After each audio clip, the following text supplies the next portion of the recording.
fear and hope, cry and laugh.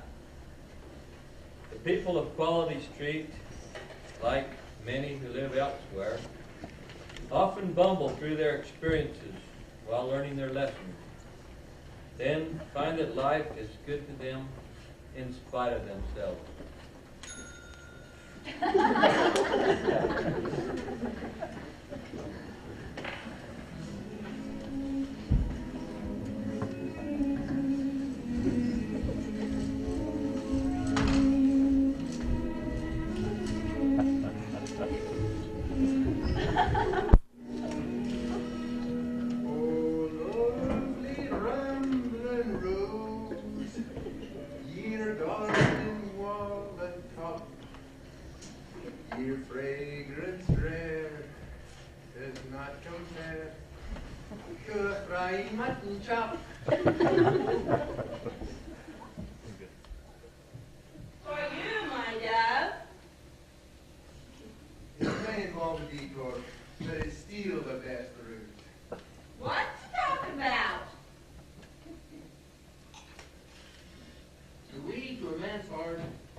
Those petticoat tails and lady fingers the officers brought to Gibby.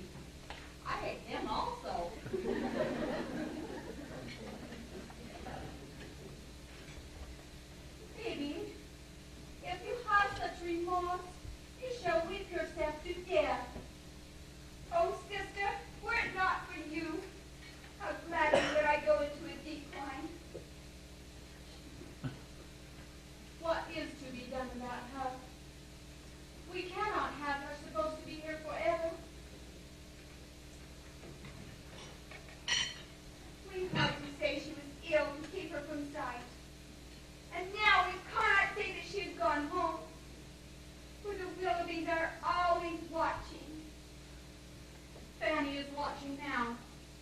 I cannot see her, but I know she is there by a slight movement of the window curtain.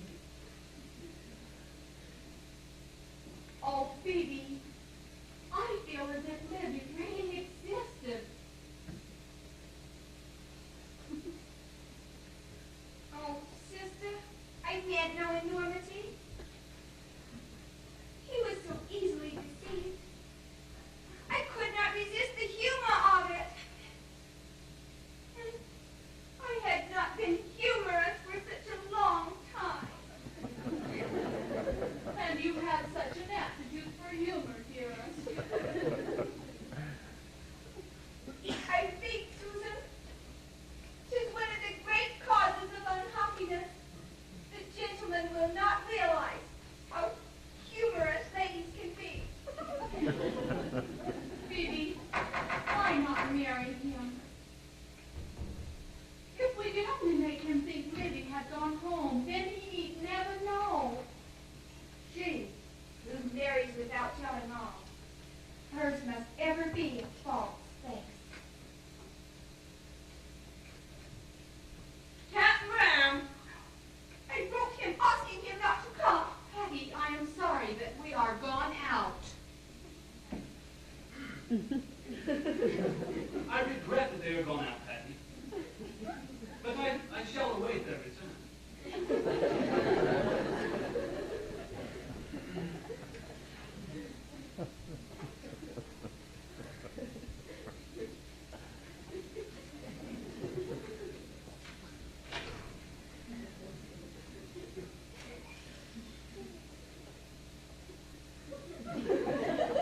It is not my wish to detain you, Patty.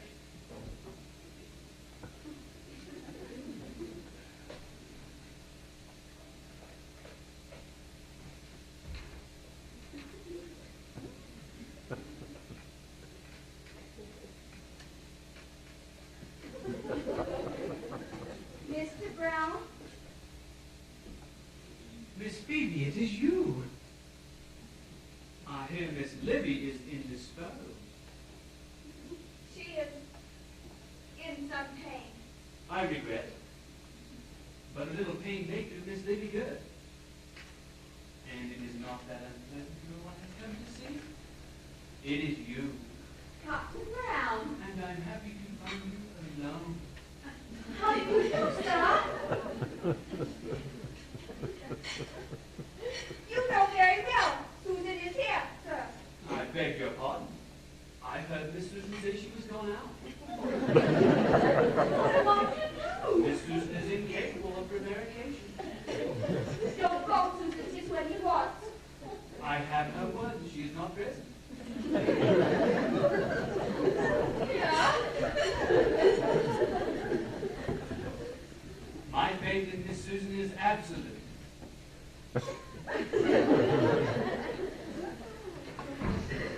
A bright day, sir, with the harvest being brought in. She suffers from tremblings and spasms, and everyone is very kind, and Susan eats them all. Miss Phoebe, you coward. You be afraid of Valentine Brown? I wrote you and asked you not to come.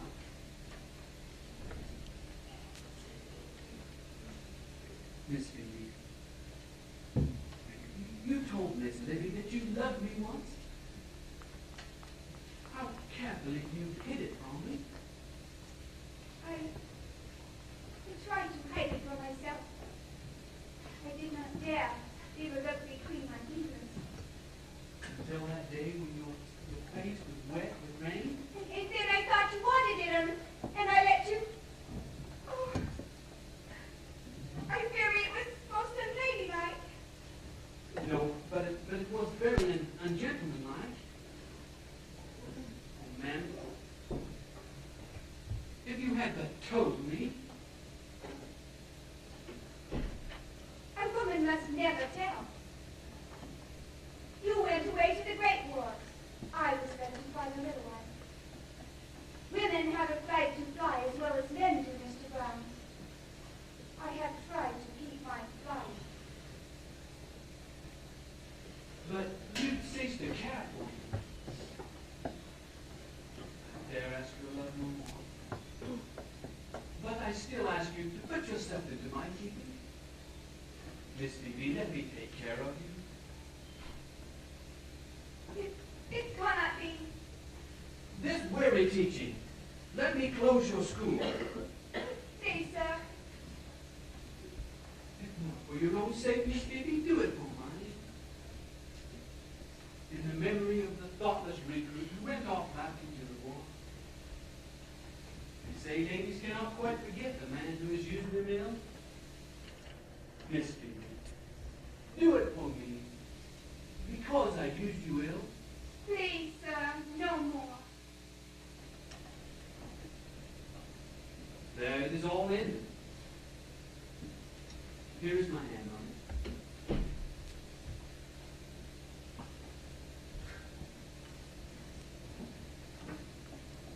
What will you do now? I also must work. I shall become a physician again, with some drab old housekeeper to neglect me and the house. Oh, no. Do you not foresee the cobwebs gathering and gathering and fall on the bone? Oh, sir. You shall yet see me in Pauling Street, wearing my stock all right. Oh, no. No stock here, ma'am. But gradually turning into that crusty, grumpy, bottle-nosed, not unhappy, but rather dishonored person. An old bachelor. Oh, Mr. Brown. And all because you will not walk across the street with me. But indeed, sir, you must stay. And I hope it may be someone who is really like a god. Oh, ma'am, I know but one. That reminds me, Miss Phoebe, of something I had forgotten. There's something I wrote about you. Read it. There's a portrait of my face.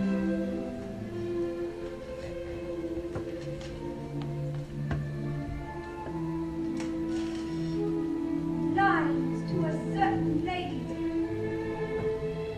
who is modestly unaware of her resemblance to a god. Wrote by her servant, V.B. There is more of it. The lilies are her pretty thoughts. Her shoulders are the mane. Her smiles are all forgive-me-nots. The past, her gracious ways. The roses that define it all. Her fancies walking round. Susan! 'Tis sweetly smelling lavender, in which my lady's gown.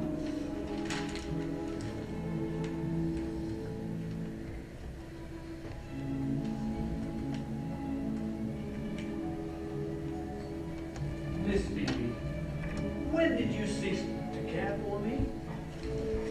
You promised not to ask. I know not why you should. But I believe you love me still. You are talking so loudly. Miss Susan, does she still care for me? How could she help it? Then, Miss Phoebe, you shall marry me. Though I have to carry you in my arms to the church. That does it, Phoebe. You shall marry him to avoid the scandal. I will not. I am determined to have the care of you two ladies. Miss Susan, if she will not marry me, will you? I will.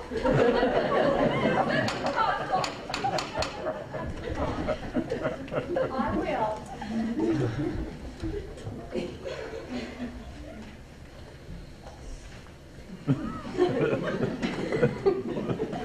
Why, Miss Fanny, Miss Willoughby has been to see us for 5 minutes. Where is she?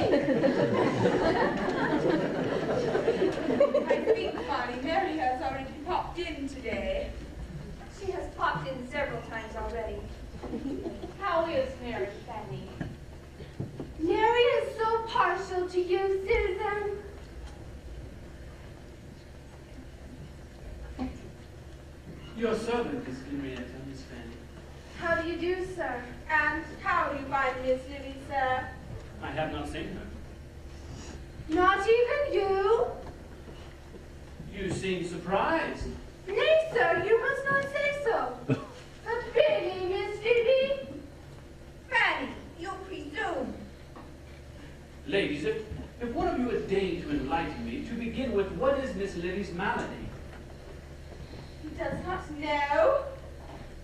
Oh, Phoebe. Ladies, have pity on a dull man and explain. Please do not ask us to explain. 'Tis far too delicate a matter. I feel I have already said much more than was seemly. Phoebe Frugia. I think, sir, there's a belief that I keep Livy in confinement because of your passion for her. My passion for Miss Livy? Why, ma'am, I cannot abide her, nor she me. Furthermore, I am proud to tell you this is the lady whom I adore. Phoebe? Yes, ma'am.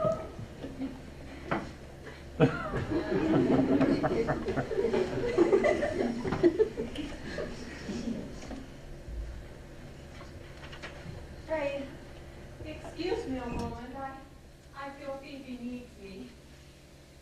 Before I go, may I say that I also have had an offer. You? I am considering the answer.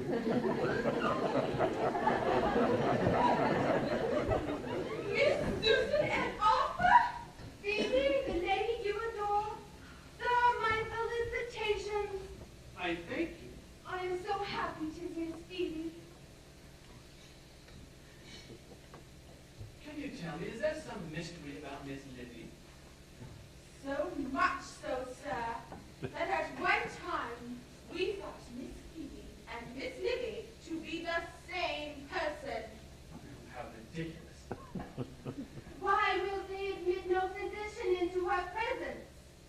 And the curtains to the sick room are kept most tediously drawn, and the door to the bedroom is locked. That seems a little odd. Henrietta, they have forgotten to remove the key. No, ladies. No harm in knocking. How do you find yourself, dear Miss Livy? Miss Livy? Miss Livy? No answer.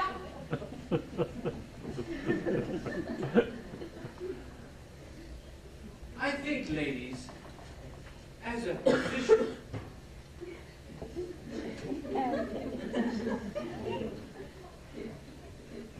Oh, we must not.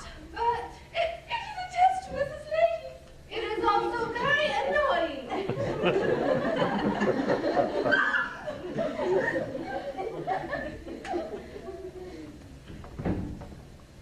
Is she really 40, sir? This case puzzles you? it does a little. Do you imply fever, sir?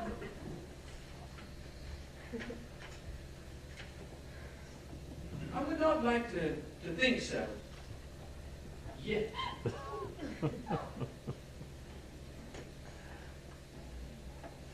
Poor thing. Henrietta, would it be ungracious to steal away now? Such amazing happenings. He loves Phoebe, Miss Susan, and Arthur. I am as desirous to inform my sister without delay. Yes.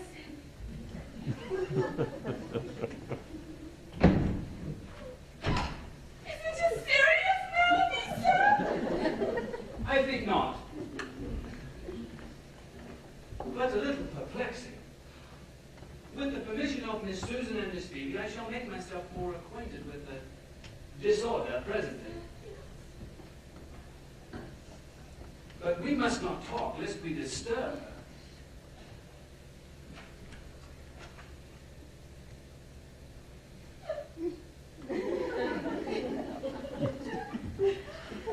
Do you suggest her departing, sir? And it is you who have suggested it.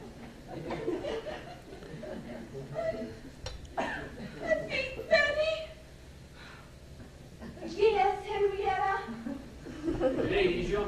Phoebe.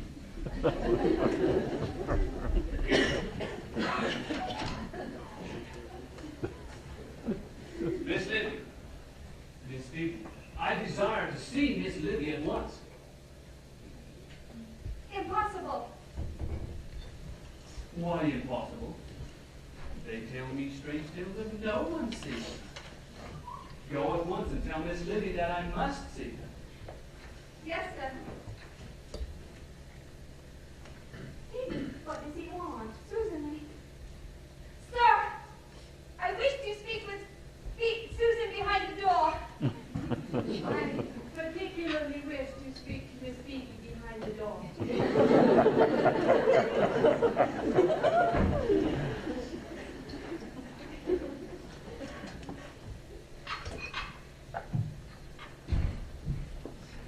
How do you do, sir? Good morning. Always a pleasure to see you, sir. At ease, sir. Patty, why is this trick being played on me? Upon you too, sir? At ease, sir.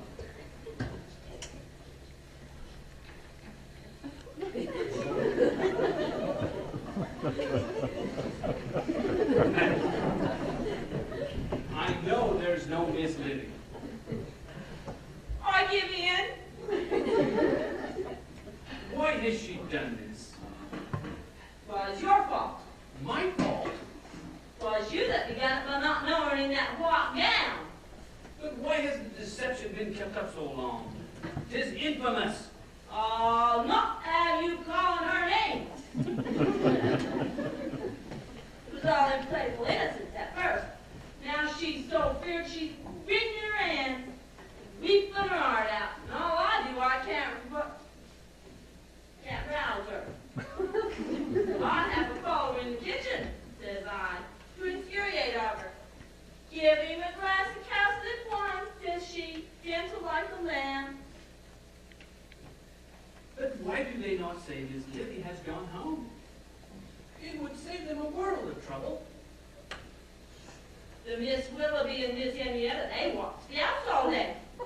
She cannot be gone home, they would say, well, we did not see her go. So that is it. And Miss Susan and Miss Phoebe, they wringed their hands for fear Miss Livy's been with here for all time. I see.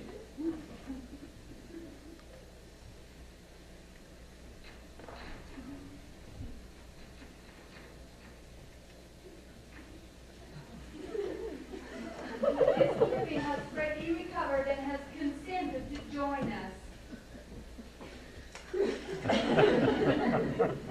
Your servant, Miss Livy.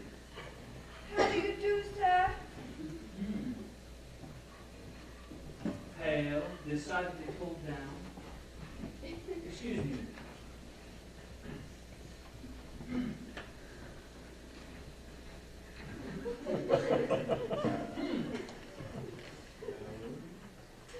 What do you think? She will recover. Might I say, Miss Susan, it somewhat surprises me that anyone should see much resemblance between Miss Livy and her Aunt Phoebe. Miss Phoebe is decidedly shorter and more thick-set. I am not. Miss Phoebe. But, sir, is not Miss Phoebe to join us? She wishes to be excused, sir. She is taking the opportunity of airing the room. Very wise. Very Captain wise. Brown will excuse you, Phoebe. Yes, indeed. Miss Phoebe, continue to add a room.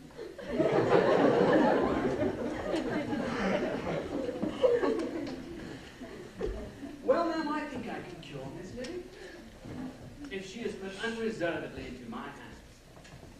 I am sure you could. Then, Miss Livy, you are my patient. Home is the place for you. Yes. Would that I could go there. You are going. Yes, soon. Indeed, I have a delightful surprise for you, Miss Livy. You're going today. Today? Yes, today, and not merely today, but now. Come, Miss Susan. Now? Come, Miss Susan, some wraps for her. But I decline to go, sir. Come, Miss Livy, you are in my hands. I am most determined. You admit yourself that you are recovered. Oh, Aunt Susan, another spasm. Very good.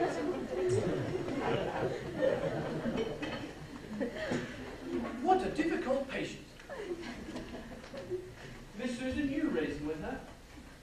I shall ask Miss Phoebe for the wraps.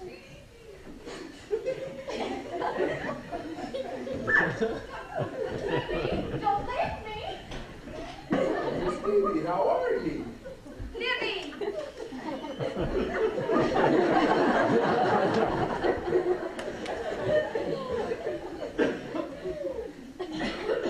I think these shall do admirably, Miss Susan. You can send her trunks after her. If I wrap Miss Livy in these. But baby, She is still occupied in airing the room.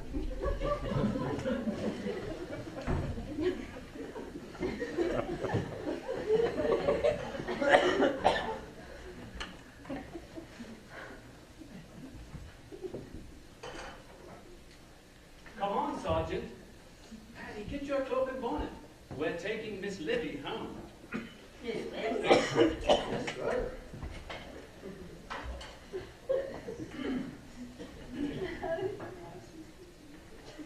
I beg your pardon, Miss Livy.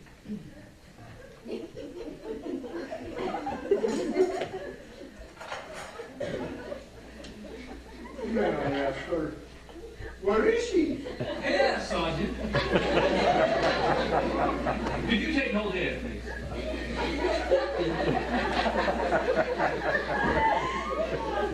Allow me to put these around you.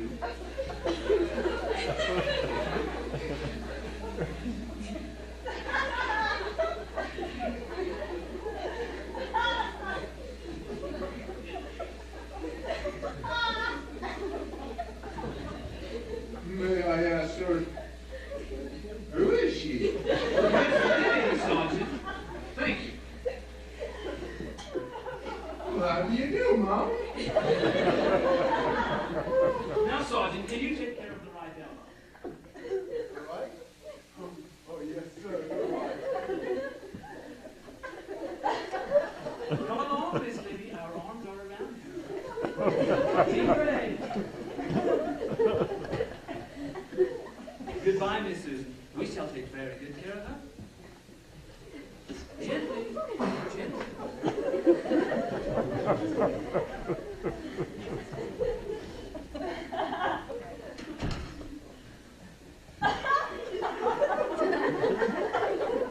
Drive into the country.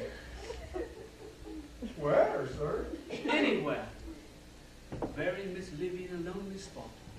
And don't return until sundown. Sundown?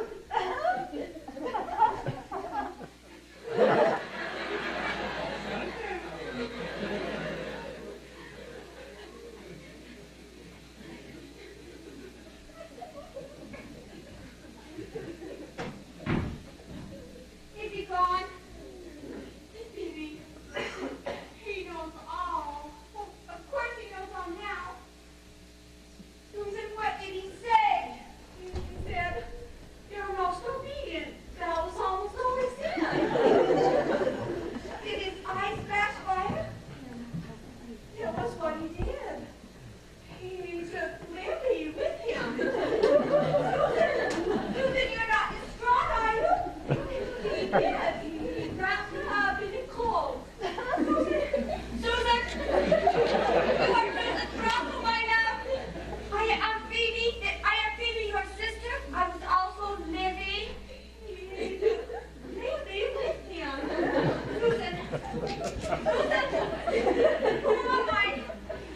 You are Phoebe. And who was Livy? You were. Oh, thank goodness. He took Livy with him. Oh, Susan! Ladies, you've arrived just too late to bid Miss Livy farewell. Miss Livy, I've sent her home.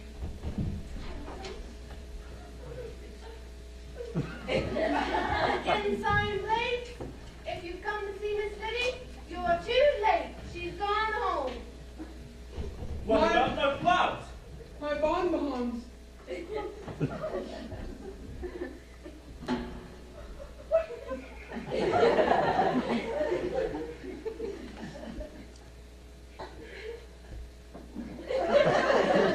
I think these ladies are gone. What is it? I must find Sean.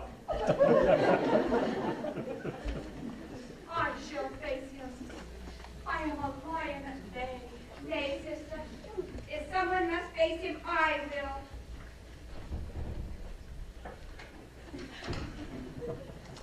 Miss Susan, Miss Libby will trouble you no more. I've sent her home. Oh, sir, how can you invent such a story for us? I did not. I invented it for the Mrs. William and Miss Henrietta. Phoebe, he has covered the business.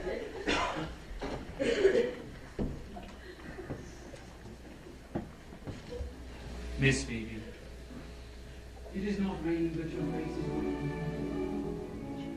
I wish always to kiss you when your face is wet. Dear Phoebe Frost, will you be Phoebe Brown? But you know all, and that I am not forgotten. I know everything, ma'am, except that. Miss Phoebe, will you? Yes. Sir, the dictates of my heart enjoin me to accept your too flattering offer.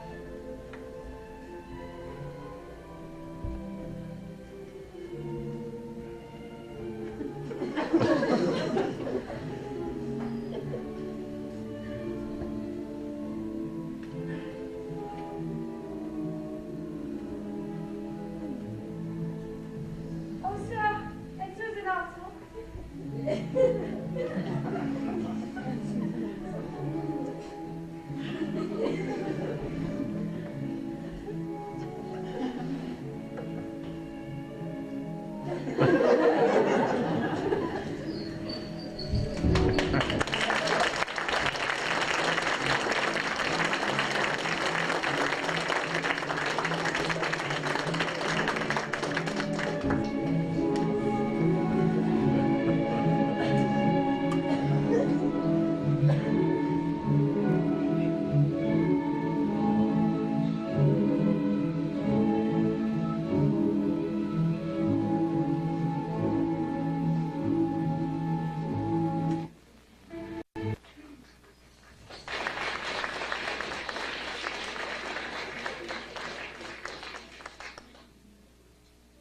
Thank you for being a good audience.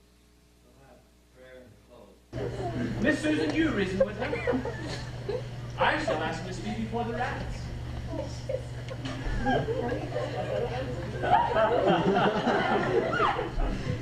Phoebe, don't make me.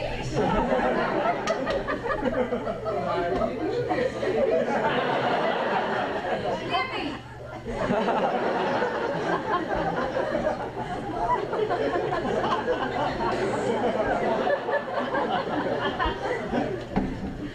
I think these shall do admirably, Miss Susan. You can send the trunks after her. But Phoebe! If I wrap Miss Libby in these. Phoebe! But Phoebe is still occupied in airing the room, Miss Susan.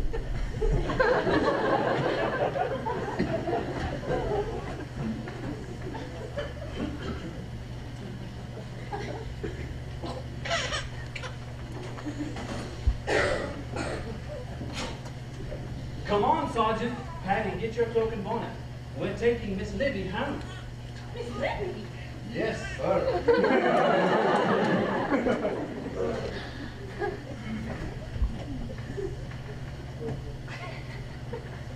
Your servant, ma'am.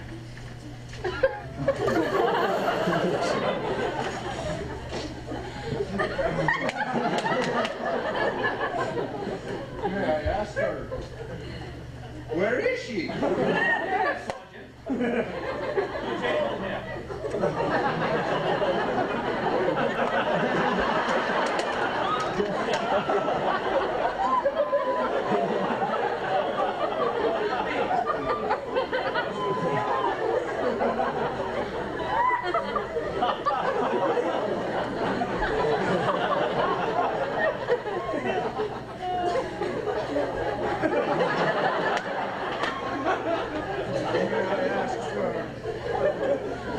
is she? Miss Libby, Sergeant. Thanks. How do you do, Mom?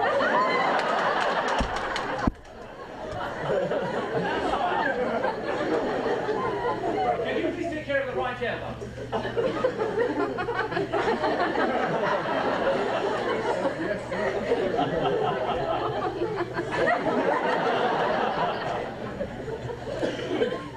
Come along, Miss Libby. Our arms are around you.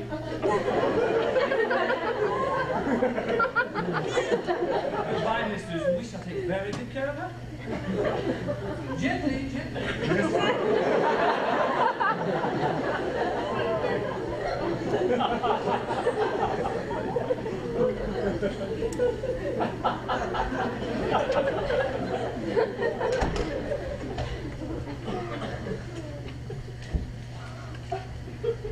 Drive into the country, Sergeant.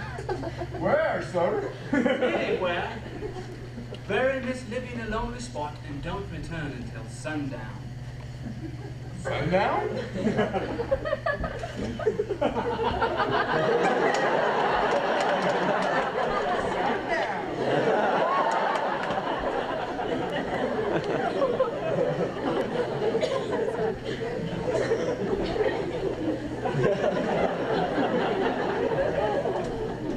Susan, is he gone? He knows all. Of course he knows all now. Susan, what did he say? He said, you're most obedient. That was almost all he said. Did his eyes flash fire? Yeah, it was what he did. He took Libby with him.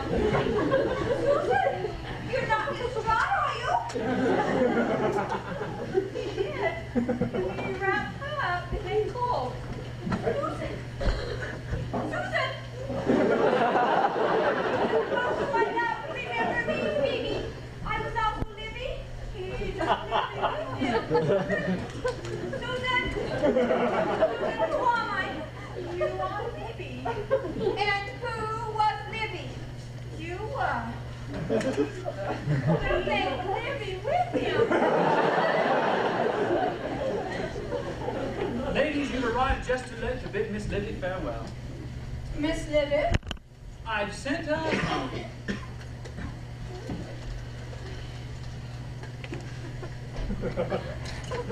Inside place. If you come to see Miss Libby, you're too late. She's gone home. What about my flowers?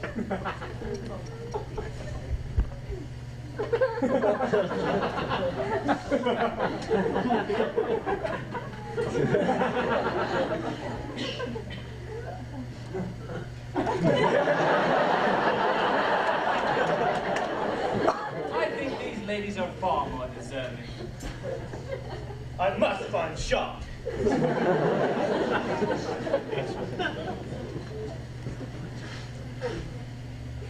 I shall face him. I am a lion at bay. Nay, sister. If someone must face him, I will.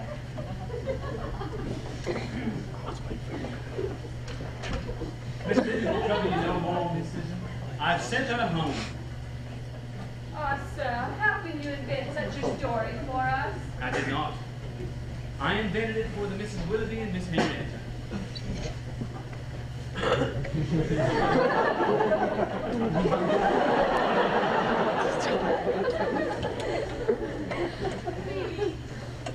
has got rid of Libby.